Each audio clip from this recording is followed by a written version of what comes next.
Baik, selamat siang kepada Ibu dosen dan teman-teman yang berbahagia. Terima kasih atas waktu yang telah diberikan kepada kelompok kami. Pada kesempatan kali ini, kelompok kami akan mempresentasikan materi yaitu anggaran neraca dan laba rugi komprehensif. Sebelum memulai presentasi, izinkan kami untuk memperkenalkan diri. Perkenalkan, nama saya Muhammad Rehan Ali dengan NIM 21170512556 sebagai moderator pada presentasi kali ini. Yang kedua, Komang Dedi Aldiana dengan NIM 21170512557 sebagai pemateri pertama. Yang kedua, Luh Putu Wulandari dengan NIM 21170512262 sebagai pemateri kedua. Yang ketiga, Komang Elsa Nindi Andriani dengan NIM 21170512269 sebagai pemateri ketiga. Dan yang terakhir, Putu Aldi Vanessa dengan NIM 21170512272 sebagai pemateri keempat. Adapun pokok pembahasan yang akan dibahas pada presentasi kali ini, yang pertama yaitu definisi dan manfaat anggaran neraca dan laba rugi komprehensif. Yang kedua, faktor yang mempengaruhi anggaran neraca dan laba rugi komprehensif. Yang ketiga, ilustrasi neraca dan laba rugi komprehensif. Baik, untuk materi pertama akan disampaikan oleh Komang Dedi Aldiana. Waktu dan tempat dipersilakan.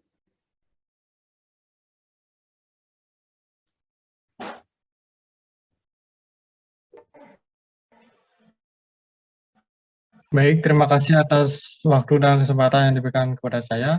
Di sana saya sebagai pemateri pertama akan membawa materi mengenai neraca. Sebelumnya saya izin untuk off-cam karena keterbatasan sinyal. Baik, di sini anggaran neraca adalah anggaran yang menunjukkan implikasi berbagai macam anggaran pada elemen aktiva dan pasiva, yaitu aktiva, utang, dan modal pada tahun yang akan datang. Budget neraca adalah budget yang berisi posisi finansial perusahaan pada suatu saat tertentu yang akan datang, yang berisi taksiran-taksiran secara garis besar atau global dan kurang dijabarkan lebih terperinci. Secara umum, anggaran neraca adalah anggaran yang merencanakan keadaan keuangan sebuah perusahaan pada suatu periode. Dalam anggaran neraca tersebut tercantum jumlah kekayaan, jumlah utang, dan modal sendiri dari sebuah perusahaan. Jumlah kekayaan terlihat pada bagian aktiva, sedangkan jumlah utang dan modal sendiri terlihat pada bagian pasiva. Akhir dari seluruh proses penyusunan anggaran komprehensif suatu perusahaan adalah penyusunan anggaran neraca. Anggaran neraca merupakan tahap akhir dari seluruh tahap yang harus dilalui untuk menyusun anggaran induk suatu badan usaha. Anggaran neraca sendiri baru akan dapat disusun jika anggaran parsial yang lain telah disusun. Berdasarkan berbagai anggaran parsial yang dimiliki suatu perusahaan, mulai dari anggaran penjualan, anggaran produksi, berbagai anggaran biaya, anggaran kas, dan anggaran laba, perusahaan menyusun anggaran neraca. Dua bagian besar, yaitu sisi aktiva dan sisi pasiva atau kewajiban. Sisi aktiva berisi daftar kekayaan perusahaan beserta rincian jenis dan jumlahnya. Sedangkan sisi kewajiban berisi kewajiban perusahaan kepada pihak kreditor dan kepada pemegang saham atau pemilik perusahaan. Neraca terdiri dari 3 unsur, yaitu aset, liabilitas, dan ekuitas, yang dihubungkan dengan persamaan akuntansi, yaitu aset sama dengan liabilitas plus ekuitas. Selanjutnya, adapun tujuan dan manfaat anggaran neraca adalah sebagai berikut. Next slide.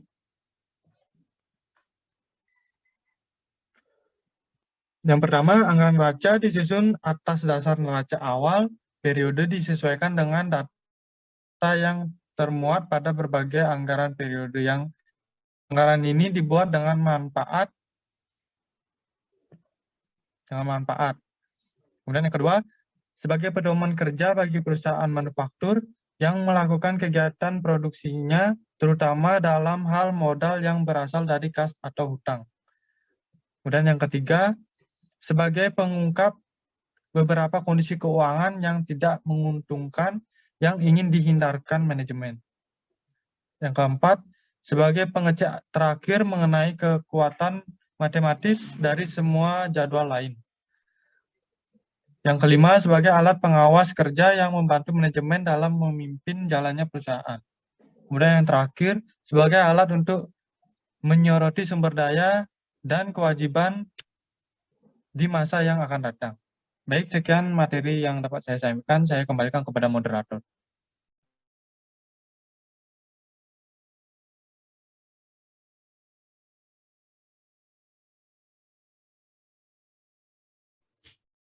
Baik, terima kasih atas materi yang telah disampaikan. Untuk materi selanjutnya akan disampaikan oleh Luh Putu Wulandari. Waktu dan tempat dipersilakan.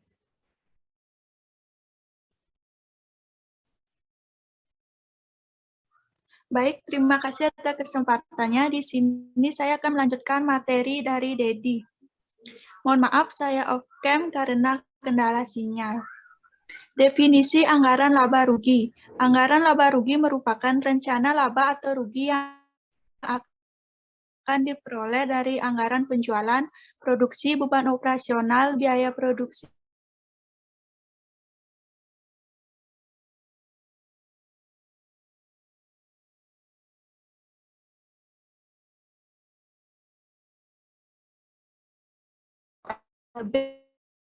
dari aktivitas yang dilakukan tersebut, atau Raharja Putra 2009. Sedangkan pendapatan adalah jumlah uang yang diterima oleh perusahaan dari penjualan produk maupun jasa kepada pelanggan. Tolong slide.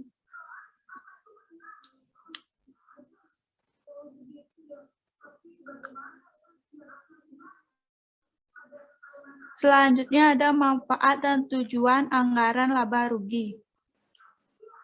Memberikan informasi kepada pihak manajemen tentang perkiraan laba rugi bersih yang akan ditanggung oleh perusahaan dalam suatu periode anggaran, sehingga dapat mengantisipasi dan memperbaiki operasional perusahaan di masa mendatang.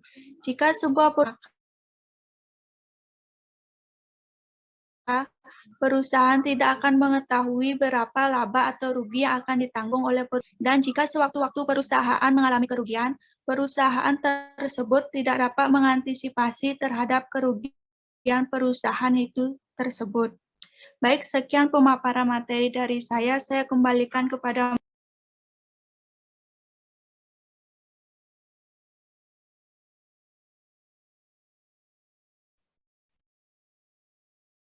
Baik, terima kasih atas materi yang telah disampaikan.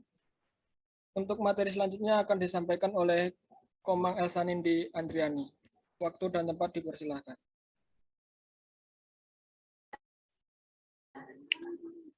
Baik, di sini saya akan membawakan materi tentang faktor yang mempengaruhi anggaran neraca. Yang pertama ada kas. Kas adalah saldo awal pada suatu periode ditambah dengan penerimaan kas dan dikurangi dengan pengeluaran kas pada suatu periode. Yang kedua ada piutang usaha. Piutang usaha yaitu saldo awal piutang usaha ditambah dengan penjualan kredit pada suatu penerimaan piutang usaha. Di mana persediaan dapat diartikan persediaan pengaman atau safety stock. Yang selanjutnya ada perlengkapan usaha. Perlengkapan usaha yaitu jumlah transaksi pembelian dan pemakaian pada suatu periode tertentu. Selanjutnya ada aktiva tetap. Aktiva tetap yaitu nilai aktiva pada awal suatu periode ditambah dengan rencana pembelian aktiva tetap baru dikurangi dengan nilai aktiva tetap yang dijual pada suatu periode. Selanjutnya ada utang usaha. Utang usaha adalah saldo utang usaha pada awal periode ditambah dengan pembelian kredit yang direncanakan dikurangi dengan jumlah utang usaha yang akan dibayar pada periode tertentu. Selanjutnya ada utang bank. di mana saldo utang bank pada awal periode ditambah dengan jumlah kredit baru yang akan diterima dari bank dikurangi dengan utang bank yang jatuh tempo dan akan dibayar pada periode tertentu. Selanjutnya ada obligasi,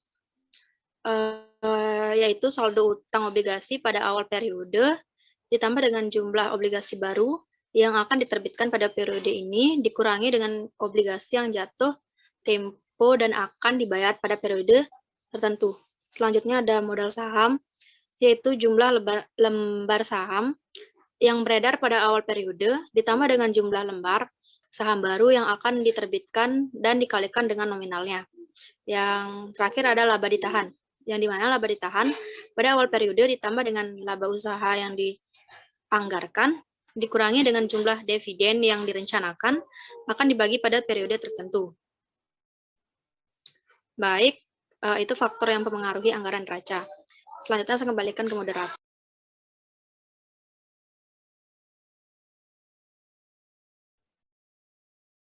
Baik, terima kasih atas materi yang telah disampaikan. Untuk materi selanjutnya akan disampaikan oleh Putu Aldi Vanessa. Waktu dan tempat dipersilakan.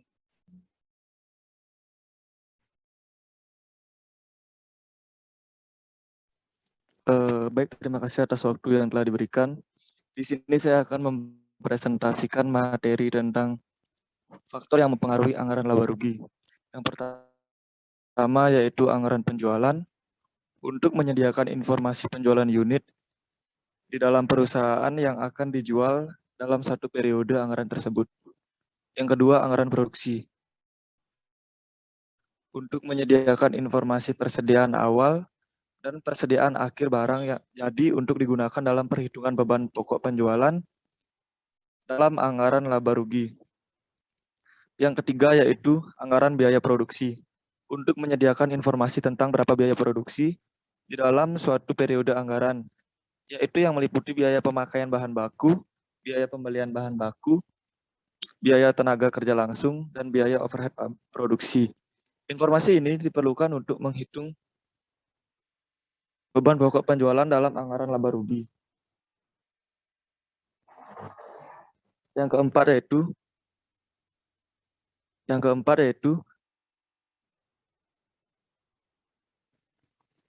anggaran beban operasi.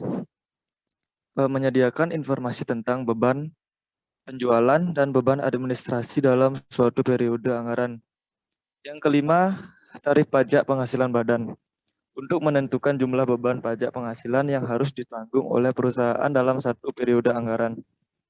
Yang keenam, yaitu anggaran kas. Menyediakan informasi tentang beban bunga, pendapatan bunga, dan beban piutang tak tertagih. Sekian pemaparan materi dari saya kembalikan ke moderator.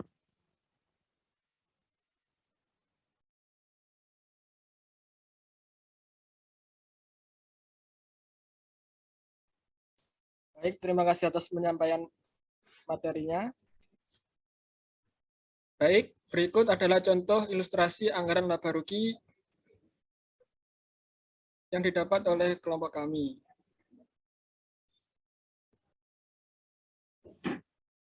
Untuk lebih lengkapnya, bisa dilihat pada makalah. Selanjutnya, yaitu contoh ilustrasi anggaran neraca. Untuk lebih lengkapnya, juga bisa dilihat pada makalah.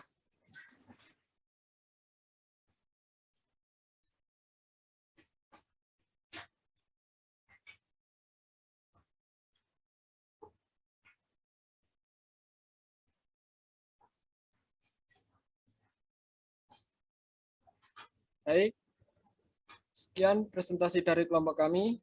Jika ada salah kata, mohon maaf sebesar-besarnya. Terima kasih. Selamat siang.